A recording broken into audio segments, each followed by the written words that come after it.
Newt Gingrich and his wife, Callista Gingrich, both have new books out. His new book is called Victory at Yorktown, a novel written with William Fortune, and I may be mispronouncing that. We'll find out in a moment. And Land of the Pilgrims Pride by Callista is a children's book. And I want to get into both of these in just a minute, but first, a little bit of political speak. Newt Gingrich, welcome back to the program, sir. I'm glad to be back with you, and I appreciate you helping us launch this American Legacy book tour, which is what Callista and I'll be on for the next 6 weeks. Well, as a fellow author, I am always pleased to give a good plug to a good book, and I've read pieces of Victory at Yorktown. It's very evocative. You get inside George Washington's head in a way that I think is actually probably pretty solid. And so anyway, we'll get to that. The one thing that and thank you for coming on the program. It's been several years since you've been on, but it's good to have you back. And the thing that I've been wanting to ask you for a long, long time, just as a predicate, first of all, back when Jefferson was John Adams' vice president, when the Alien Sedition Acts were signed in 1798, Jefferson, in protest, left town, refused to be in Washington, D.C. when that happened. And there was, this really, bad blood between the two of them. And then Jefferson and Madison went on to found the Democratic Republican Party, the modern-day Democratic Party, and basically conspired against John Adams and ultimately beat him in the election of 1800. First of all, we're not disagreeing on my portrayal of that history, right? No, I think I was just down, by the way. Chris and I had a wonderful opportunity to go to Poplar Forest near Lynchburg, which is Jefferson's summer home that he built. It's an octagon. It's a remarkable small treasure that I recommend anybody who's interested in that period. But now you captured pretty well the enmity between Adams and Jefferson. Okay, so and the reason I wanted to set that up was because I want our listeners to know and our viewers to know that a political party or politicians conspiring against another political party or working to oust another politician who's already in office is nothing new. This was during the term of the second president of the United States.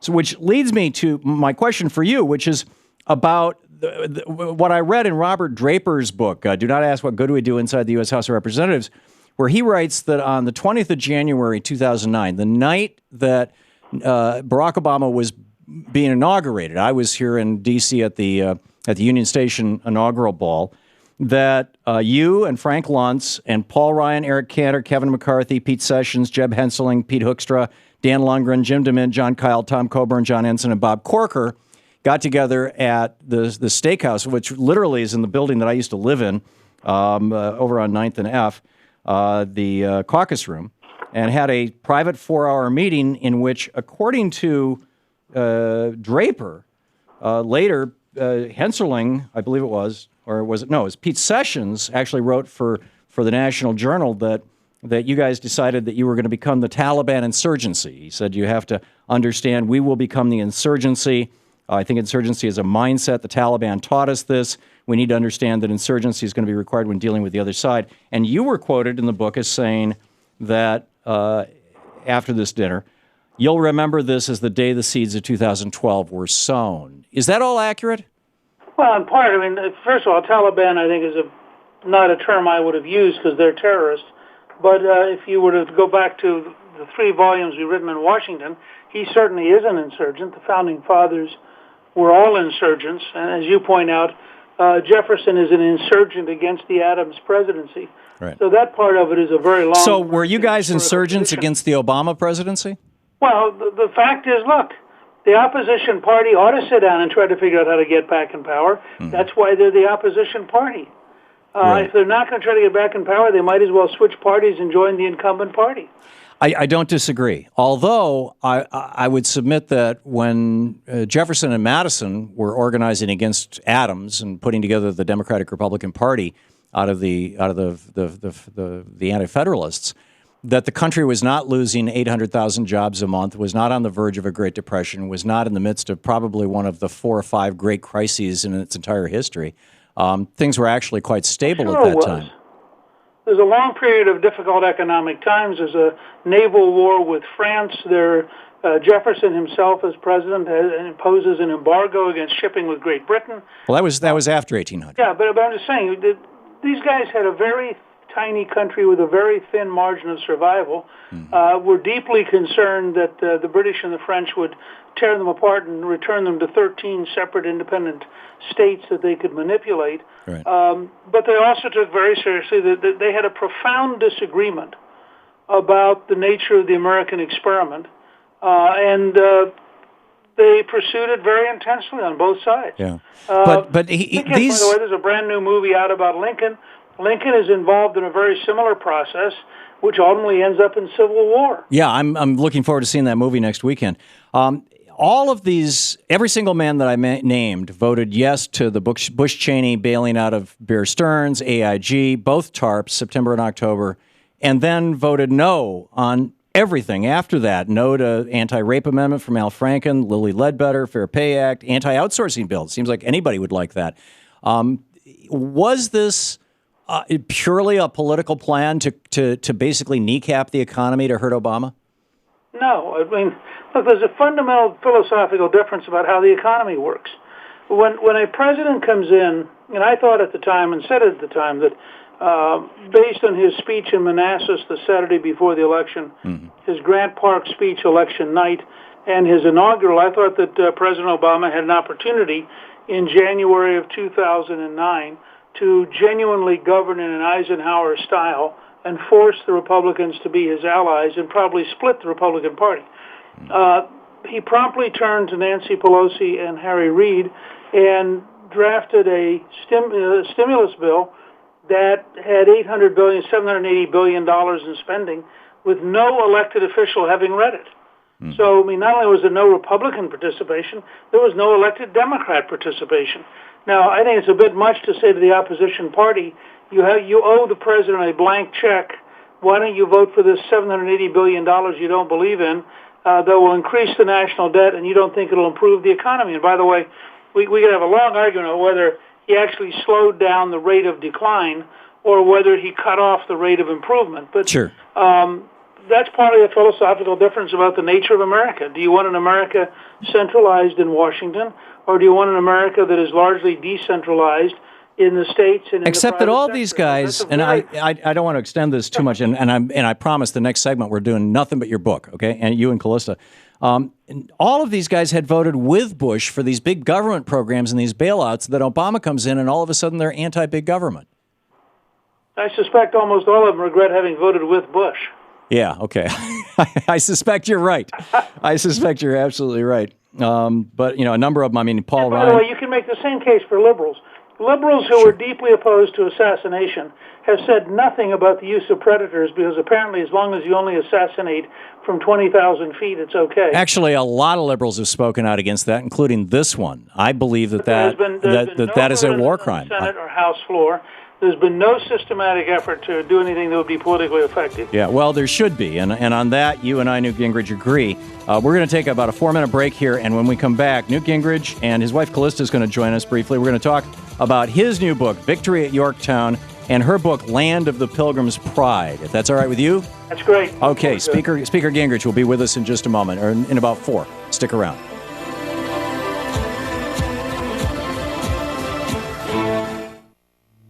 This is the Thom Hartmann Program. We'll be right back with former Speaker of the House Newt Gingrich and author of Victory at Yorktown and his wife Callista, Land of the Pilgrims Pride. Stick around.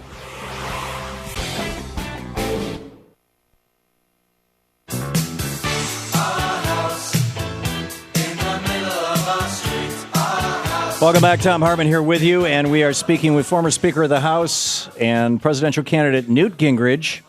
And Speaker Gingrich, you're still here with us? I sure am. Great, thank you. By the way, I want to invite you to come back on this program at some point in the future for a totally friendly interview about judicial review. I've written about this at some length, including a part of a book that I wrote.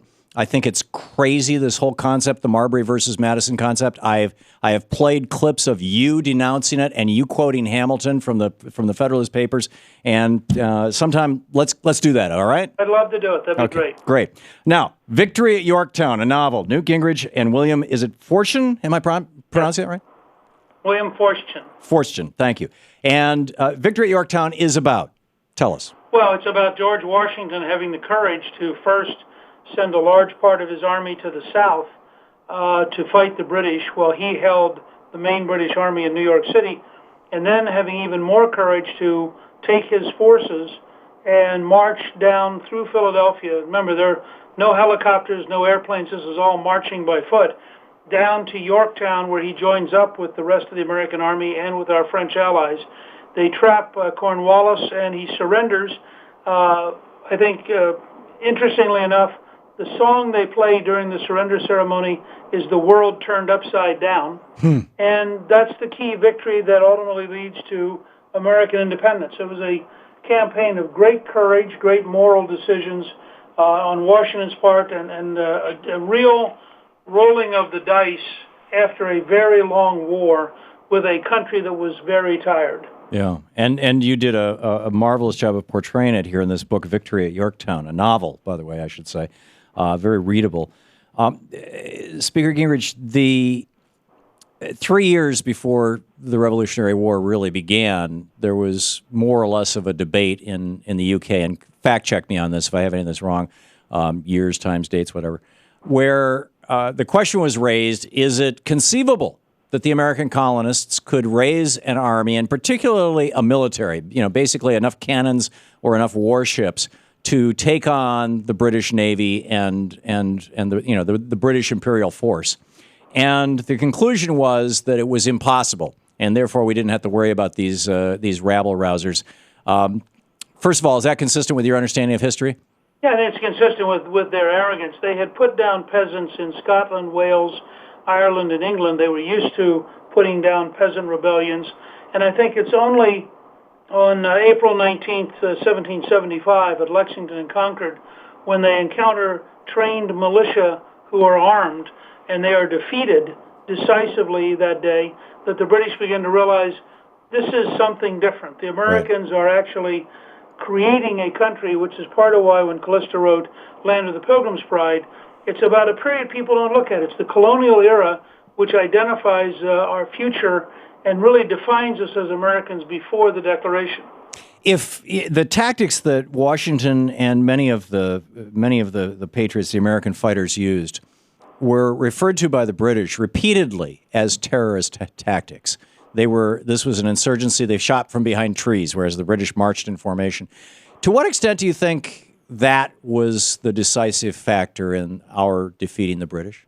Well, not very much. One of the things Washington does, which we covered in an earlier novel called Valley Forge, is Washington brings in a Prussian officer, von Steuben, and trains the American army in fighting in a European manner, because Washington understands that until you have what was called the Continental Line, and until you can stand and slug it out with the British, you can wage a war of attrition, but you can't beat them.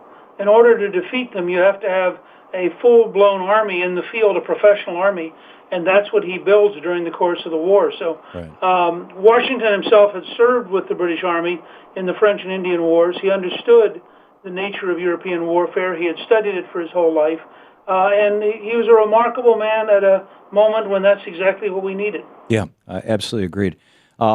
Your wife, Callista Gingrich, has written this children's book, illustrated by Susan Archero, Land of the Pilgrims Pride. Is she there? You want to drop her on the phone? And Hi, Tom. This is Callista. Thanks for having us. Hi, Callista. Thanks for joining us. This is a sweet book. You're going through state by state, basically, and telling in short form with nice pictures the stories of the states. I mean, I have it in front of me. Is that how you would describe it, or I'm guessing you have a more eloquent way of describing it? Well, that's pretty accurate. In Land of the Pilgrims Pride, Ellis the elephant, who is my main character, discovers how America began as he learns about our 13 original colonies. And if we want to keep our country great, our kids really have to understand where we've come from.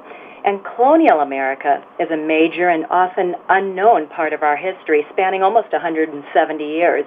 And this period is very important period because it's the time in which our characteristics and traits as Americans are shaped. So it's vital that our kids understand how we became American.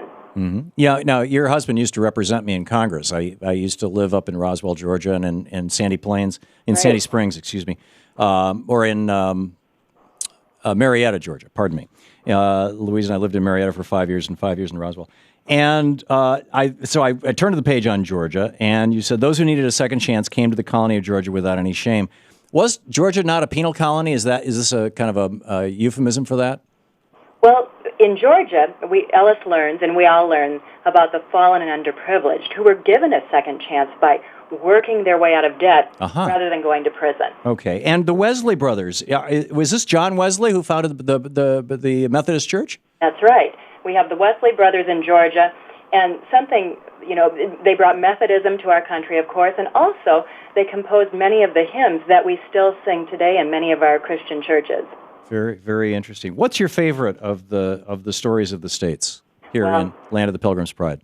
I have been blessed to work with Susan Arciero, who is our illustrator that has brought each of the illustrations to life. But I have to say, I really like Ellis the Elephant as a pirate as he roams along the North Carolina coast. Ah, yes. And my recollection is you said North Carolina was a tough place to live. That's absolutely right. That's right. Okay. I see. I read your book. Callista Gingrich and Land of the Pilgrims Pride is the new children's book, and Victory at Yorktown, a novel, the new book by Speaker of the House, Newt Gingrich. Thank you both for being with us today. Thank you, Tom. Thanks, Tom. Thank you.